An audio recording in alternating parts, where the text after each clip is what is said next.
All right, well, today we're just want to have a conversation about protecting and preserving stories and experiences as Indigenous storytellers who live and are in the diaspora. Let's talk about your experiences and what that's like for you as storytellers, and what your process was creating your film, and any kind of protocols, because I think as Native storytellers, we all have these protocols, whether we know of them, whether they're set formal protocols or personal protocols. So maybe you guys can explain a little bit about that. I'll start with you, with Katia. Yeah, totally. So, you know, as you said, I think it's really interesting that we're all kind of like part of the diaspora from, you know, different places, but still like a similar experience. Yeah, and in terms of protocols, I think that like something that is really important for me when making my film was been just kind of realizing that as much as it's my vision as an artist, it's also, I'm telling the story of my family, right, my direct ohana, as well as, you know, respecting the ancestors and just the stories coming down from generations. And I think that's really important to remember when you're making the film. It was very important for me. So. I'm going to pass the mic and foreground the filmmakers in the festival first, and then I will go. Yeah, so when I wanted to write this story, it was just, you know, an idea that popped into my head. Like growing up on Guam, right, you hear all of these stories about our ancestors, right, and the way that we connect to our ancestors in one way is this, you know, belief that they inhabit the jungles of the island, and they are called the Tautomona. So growing up, you are made to believe that they're kind of like the boogeyman, right? If you don't say permission before you walk inside the jungle, you can get pinched or, you know, something like that. And as you get older, though, you kind of realize that, you know, they're not something to be, you know, afraid of, but more they're like a link to our past.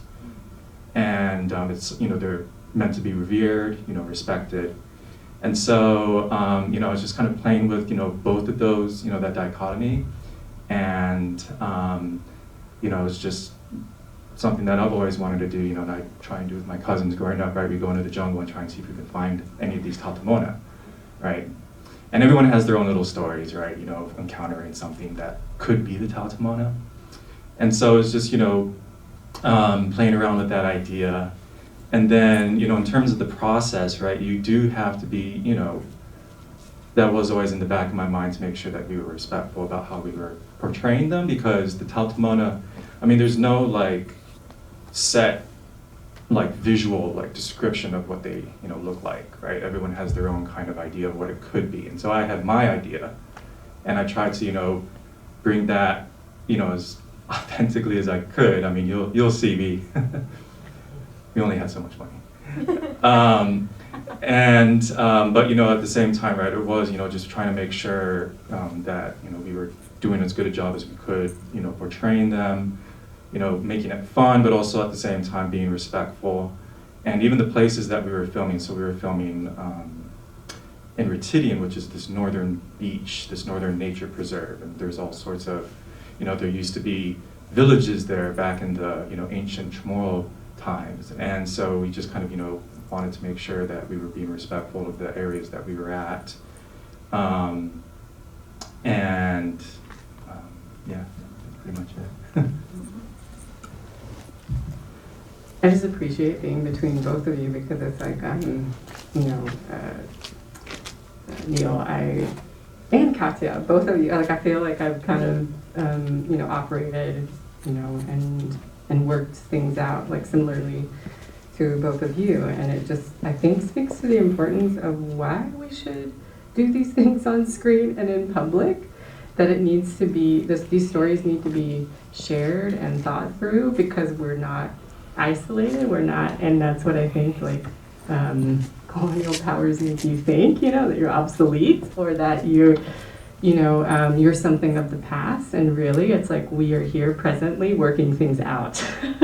that are still prevalent today.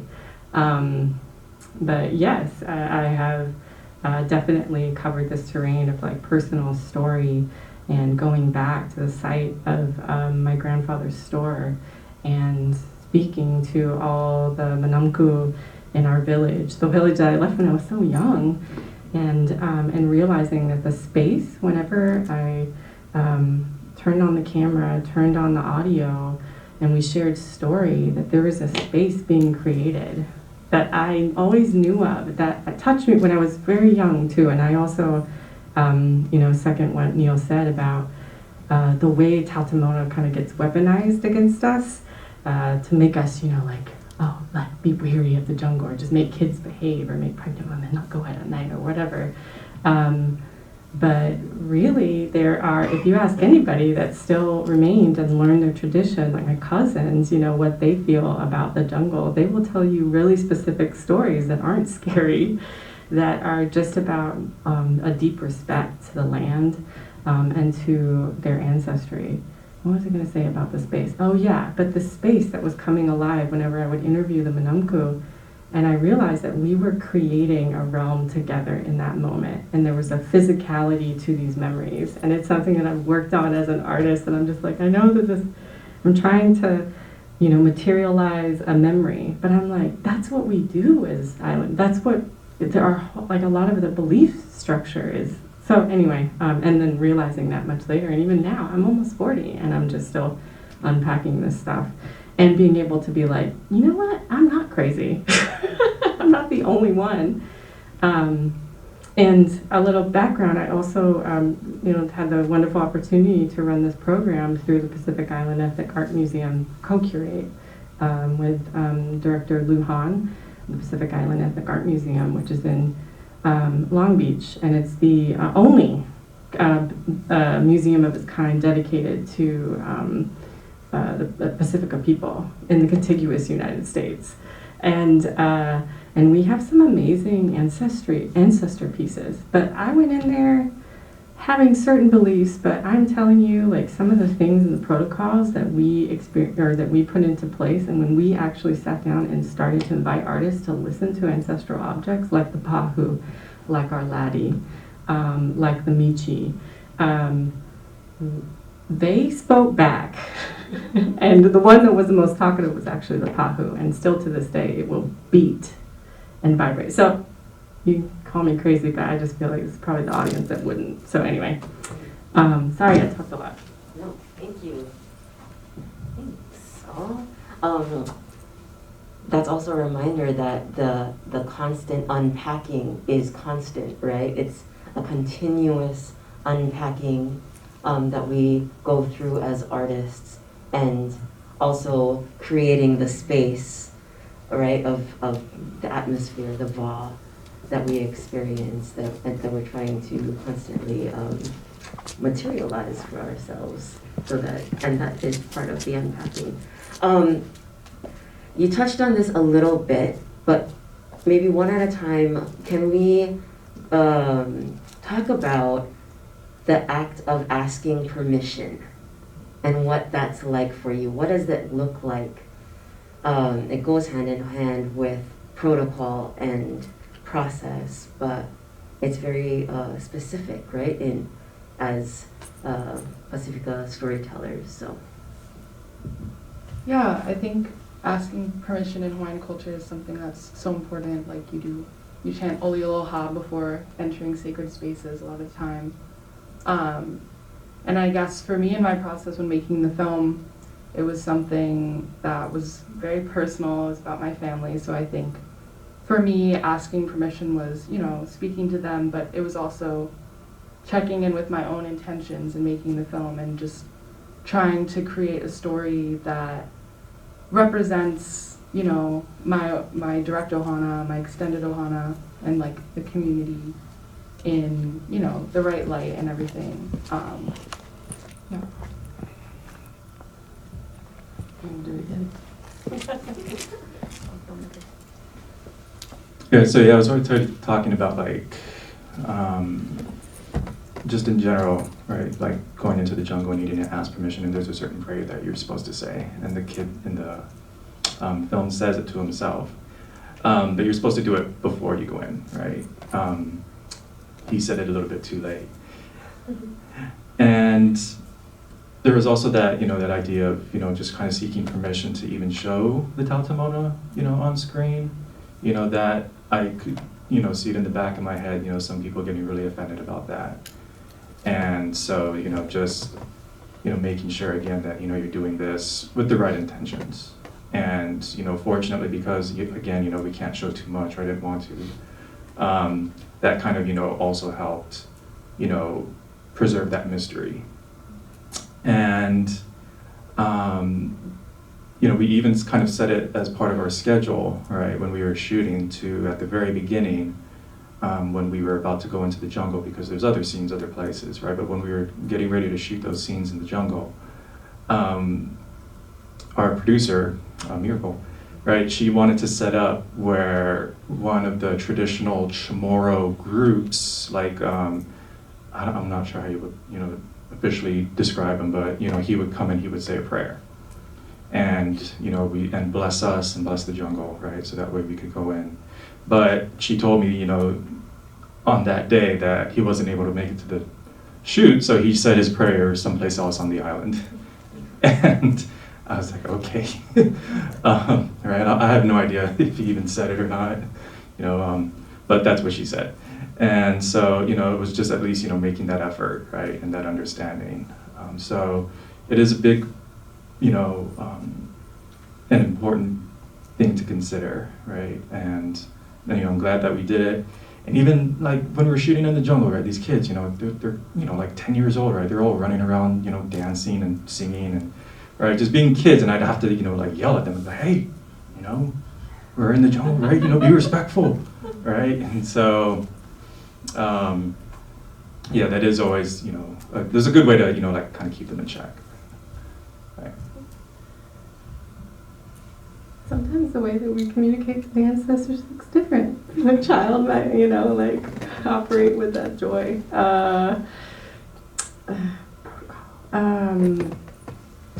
Yeah, I think that, I guess in terms of like some of the protocol that I've inhabited or worked through, I didn't necessarily know all the Chamorro right away. And I think maybe what I'm trying to say is that it's never too late to learn your protocol, and that many of us have adapted and do things in differently. So Auntie Fran, also Chamorro, the director of the museum, speaks from another elder, a Tongva elder. It's actually quite simple to just pray or offer or give thanks. And so you can do it traditionally. You can go and spend that energy, which I think is really valuable to learn that tool and that culture. But you can also enter with respect and an open heart and an open mind, and start from there. If you might not have the Fino Tsumoru or the direct language to speak through. You have to speak from where you are and wherever the ruptures have happened, right? Because the reason why we might not be speaking in our mother tongues is because of what has happened to us through military occupation. So just maybe speaking of Micronesia, but I think Hawaii as well. And so yeah, I just try to, like you said, Katia, just remember that we're taking we're having an exchange, but we have to maintain that respectfully. I think also I'll talk about mining, indigenous minds and energy. That's a thing.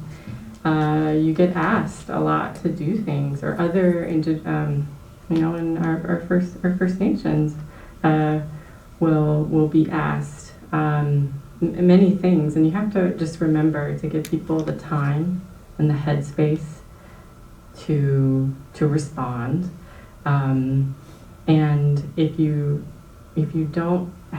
can't give a monetary gift, you can just think of gifts in other ways, right? Like, but also don't rule that out. Like a lot of these some of these communities are under-resourced, and even if it's not a really grand amount, like even if it's a small gift, it's still a gift, right?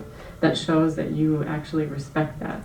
And it's not, it goes beyond just the transaction. It says more. That's it. Anybody need Micki to repeat that so we can take notes?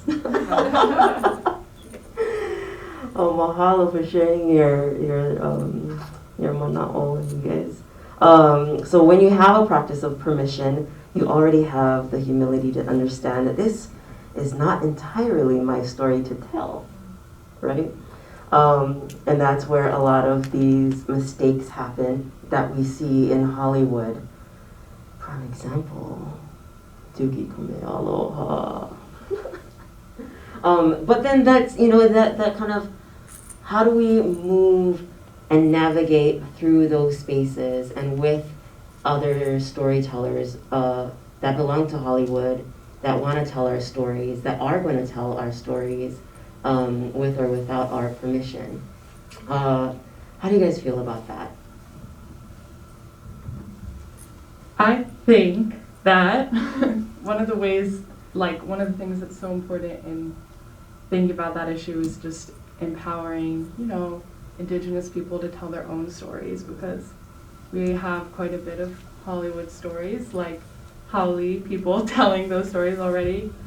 And so I think that just remembering that, there's so many different ways of being an Indigenous storyteller, and just everybody has a very different experience, but there's these common themes, right? There's like diaspora, the love for the land, honoring the ancestors. And those, I think, are just so important in contradicting these stereotypes. And just like everybody's personal experience, like I believe, makes a great story. And I think that using film as a way to tell these authentic, real stories is, it's resistance against all of the colonial erasure. It is really important to do that. Collecting data, I'm just like, Yeah, that's a hard question. But just kind of jumping off what Katia was saying, I think maybe the most important thing is allowing Indigenous people, Pacific Islanders, to tell their own stories. And there is no lack of talent. There's some great stuff that we are making. Just coming to this festival and seeing, the other shorts that, are playing, and I'm amazed, it's really inspiring. And we have those organizations out there, right? The one that I've been, fortunate enough to work with is the Pacific Islanders in Communications, right? And they regularly offer funding. And, it's geared towards Pacific Islanders, telling Pacific Islander stories. And so that's a really great kind of like incubation, opportunity, and and just a way for us to, write our own stories, direct them, and get them out there for people to see, right? Because then that's where we start to get our exposure, and then that's where people start to kind of see that we are very capable of writing and directing anything, right? Acting, especially, right? Don't overlook the actors. That's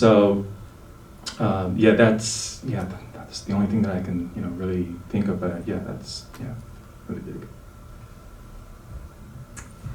I'm just gonna emphasize what you just said, Neil. Like, there's no dearth of this talent, and and I'm really glad, Katia, that you also talked about like the many different ways that of telling stories, because when we were developing Pasifika Transmissions, I was looking a lot at what was happening in Guam, and Cara Flores has this children's show called Nihi Kids. It's really wonderful, and it's on YouTube.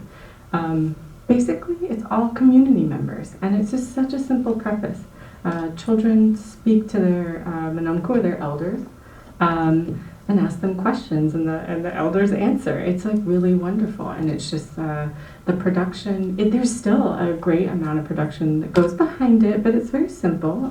You know, you have like a studio setting and maybe like 2 chairs, but somebody has to man the lights, somebody has to like you know, run the camera, run the audio, somebody has to do the editing. I think all those people are really equipped to do what we do. I'm sorry. I love acting. I love this craft. It's not rocket science, you know? And I just think it's like, I'm trying to be kind, but sometimes, I don't know. I know that we are all busy in this city and in this industry, but it's like, sometimes I'm like, really? Like, it just shows your laziness or your lack of imagination sometimes. And another thing I'll cite is, you know, Reservation Dogs and Sterling Harlow. You know, like, he's like really outspoken. He's just like, go find them. If you say you can't find, just go find them. And lo and behold, people love that show. And it's like amazing talent because, duh. I don't know. I just can't sound smart. It's just like, anyway. So yeah, that's why we're here. That's why I'm still working from the periphery, just kind of needling my way in. But yeah, talent right here. Extraordinary talent.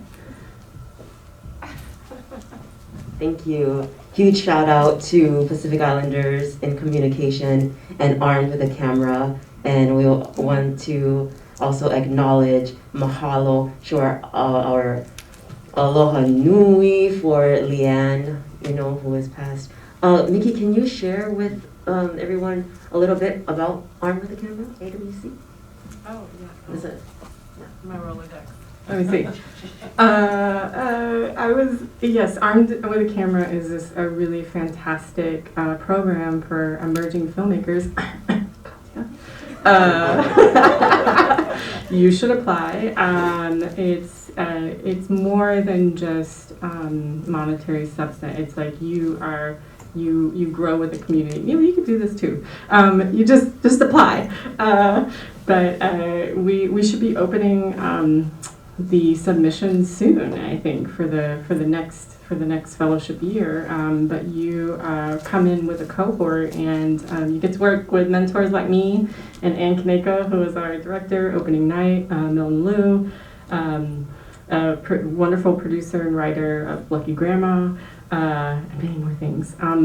But it's really about the community and getting a cohort together. It's like it's like being in film school, you know, but you're there because you really want to be there, and you're with a cohort that like represents the different communities that you might be a part of. So, did I hit everything? It's really wonderful. I was AWC 2012, and I'm still here in this festival because I have a deep relationship, and that's, I think, what's really key is that we're all here to uplift each other. And I know, I went to grad school where I was like the only Micronesian in my cohort. I'm sure you guys, like, that happens a lot. And I made it through, but it's just challenging when a lot of the things that people want to talk about are like you're there to bring that story. It's just a lot. It's a lot to take on. So you're there with other people who feel you. And anyway, it's a great program. Apply. So there's PIC, there's AWC. Who else has influenced you and shaped your storytelling? I mean, I think for me, as is very evident from my film, my family has absolutely shaped my storytelling in a lot of different ways. Shout out to them for letting me make a film about them. But I think also, you know, just like, I think having a connection with the past and like history and like feeling all the mana of like just your ancestors, right, through everything that they went through, and honoring them by looking through the history to find out the truth about what happened, in my case, to the Hawaiian Islands, but also to my ancestor, and, you know, just like the erasure of all of the injustices that were done to the Hawaiian people. I think that it's really important to like, you know, try to uncover stories like that, because I know, you know, I talk about my ancestor in my film, but I think there's a million different other stories that are untold. You know, Polynesian, Micronesian stories, and just these personal stories hold so much power. And I think everybody should tell their stories. Do you want me to go give you a release so that you can?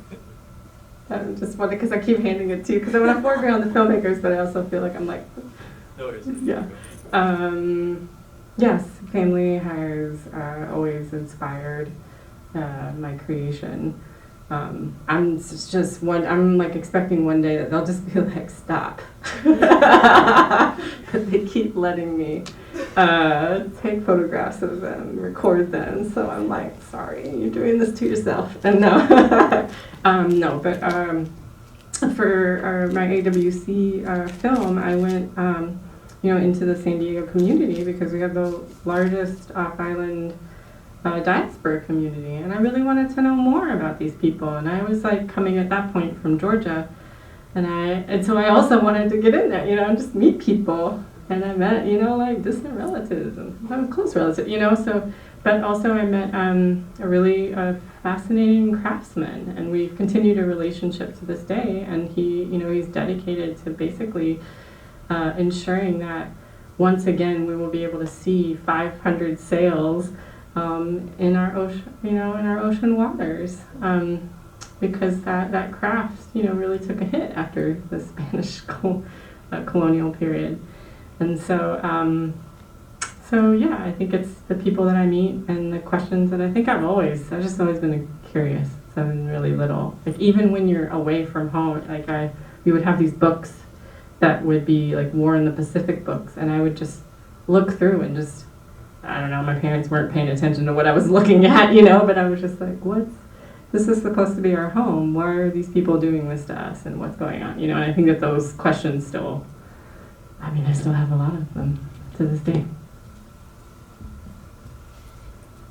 Yeah, growing up on Guam was definitely inspiring in a lot of ways. And with this story, you can definitely see the connection. And you know, the mythology that you hear about, right? Not just the Tatamona, right? There's other things like the duendes and even like some local legends and stuff like that. You know, all of that's, you know, it's very inspiring, you know, and very, you know, it drives, you know, the creative, you know, juices and stuff like that. You know, just trying to think what they look like, right? Or, you know, is that one, you know, as you're walking around. And so I really appreciated that growing up, because, you know, if I grew up here in the States, I wouldn't have something like that to kind of tap into, right, to create a story around. And, you know, just, you know, in general, right, you know, like filmmaking and filmmakers and stuff like that, right? You know, I grew up watching all of the Steven Spielberg films, and, you know, I say that because you'll definitely see the influence. And so that was kind of, you know, like one of the things that I've, you know, wanted to do is, you know, maybe not intentionally or whatever, was kind of, you know, bring some of those filmmaking styles and techniques and stuff like that to Pacific Islander stories, right? So maybe trying to, and I'm still working on it, right? You know, I don't know if this is exactly, you know, what I'm doing, but, you know, trying to maybe bridge the gap that way by bringing some of those Hollywood things to, you know, Pacific Islander stories, right? I mean, Taika Waititi's doing an amazing job at that, right? And also, just bringing it back to the short film, Pokemon Go. That totally influenced me. Yeah, so, and that was just because that was what was, you know, really big at the time that I first had the idea for the story. So, yeah, can't overlook Pokemon Go.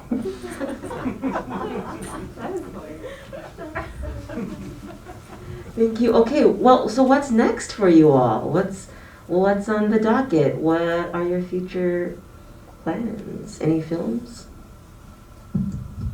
Well, I definitely want to continue telling Mita Point stories. I'm currently in the pre-production process of writing a pitch and everything for a documentary that talks about Hawaiian language and how just that the historical context of how that became endangered, contrasted with now, you know, the new generation kind of working extremely hard to revitalize that language and use that as kind of a pathway back to remembering who we are and reclaiming a sense of cultural pride. Mine's really quick. I'm working on a screenplay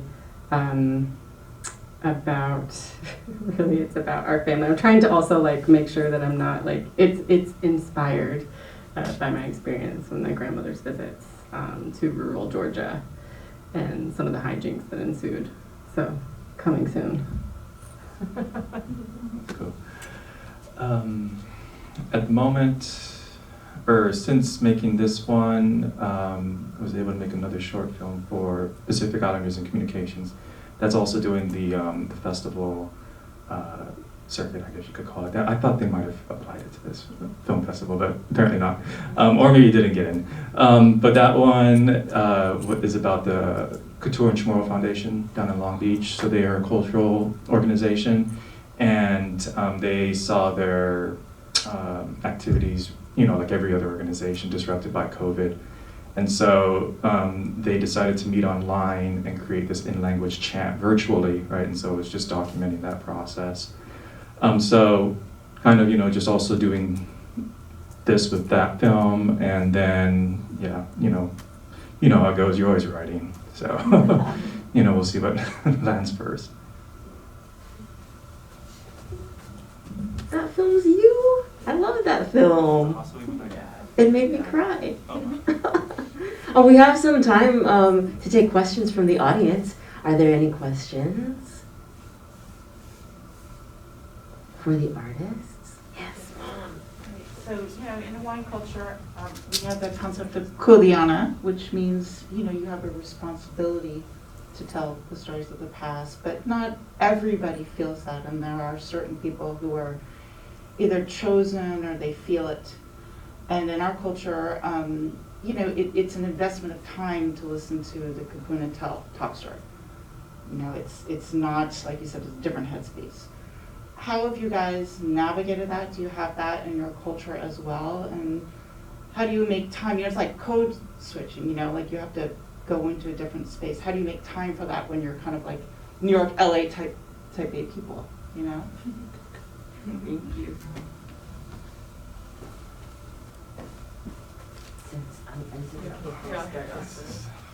Okay. All right. So I'm just going to try and make sure I remembered everything that you're asking, and it was just kind of making sure that we're part of this headspace. How do we get into? Yeah, so they have to trust you first of all, and to do that, you have to invest a lot of time to get there. You have to listen to people tell non-linear stories for a very long period of time. So how do you? You know, you're coming from a New York, LA mindset. How do you do that? How do you gain the trust of the elders in your community and honor them back? And what's that process like for you? Okay. Let's see. Well, just trying to think as it relates to this short film.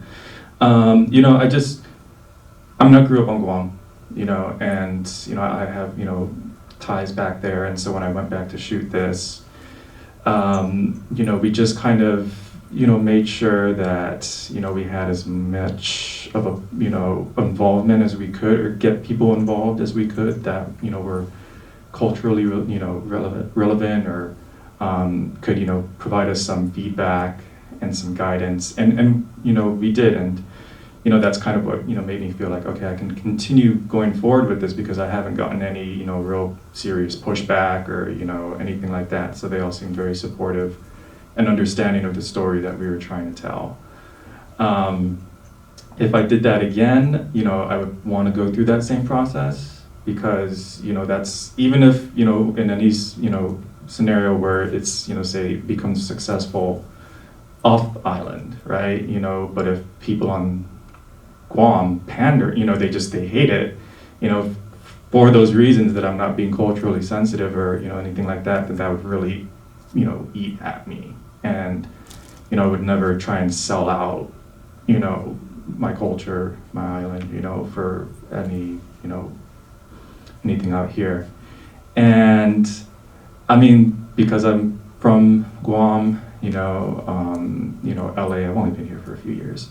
So that hasn't really influenced me. And I'm not the type A personality. I wish I was, but I'm not. So, maybe that's helpful. I don't know. You're right, it is an investment in time. And I think that's why I was like, as soon as I figured out what was going on, I was like, I gotta start now. No, but you, yeah, and maybe I should just say that, we make mistakes. That's just gonna be like the terrain. It's just, you're gonna get corrected, and I think it's always in those periods where are the most valuable, because you really have to listen to that and then take that, and then adapt or change maybe your behavior, your tactic. But I mean, I can't tell you how much time I've spent listening to Manamko, but then I realized that I was like, we can do this. We can make that time. It just shows that you're like putting that forward. And if you really think of it, like production schedules, like I guess from these major cities, they're all doing that because they're all extremely aware of time. And I think that's just the same. We just have to keep, like, we can do it. Maybe for the time allotted for the Manamko to do the interviews, it's just a little longer than an hour, or something. You block out half a day of production, but you're still giving them like an ample amount of time to respond, because they gotta suss you out. You might send that email and you might not get a response right away, because they're like gonna call somebody and be like, who is this? They're gonna vet you, so you gotta give time for that, and then gotta make sure that I think there's a way of, it's not about overwhelming them with information, but you can just give, clear, concise. They all have, I think a lot of our, elders, Manamko and Kapuna, they've been in a lot of like these professional territories too. So I think that they get it, right? And they just, as long as that that exchange is respectful, and you're not like sneaking, oh, yeah, okay, yeah, I know what. There is a particular time of the year where everybody last minute wants you to do something. I'm not going to say this time of the year, but I think y'all know what I'm talking about. And people will message like 3 weeks in advance, and you're just like, that's not cool.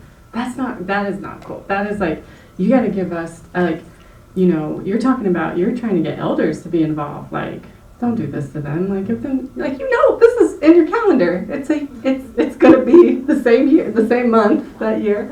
Hit them up 6 months early or something, grant them that respect. So you just feel it when people are like rushing to get those things out the door. Yeah, you see, I heard you. Yeah, I get, yeah, we all know what month that is.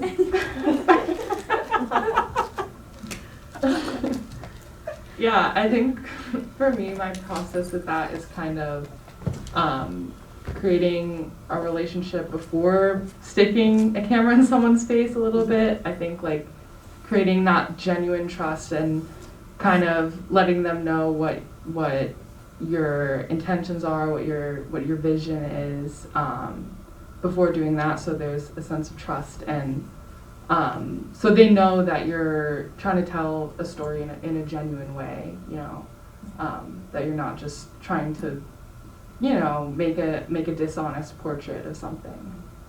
And I think like it's definitely a big investment of time, but just like listening and like sitting back, letting them, being quiet, and honestly just listening to stories for a long time. Thank you. Thank you so much, you guys, and thank you for joining us. We want to remind everyone that Pacific Cinewaves is today at 3:30, so make sure you're there. And you get to see the great films by these wonderful artists. How about we give them a round of applause?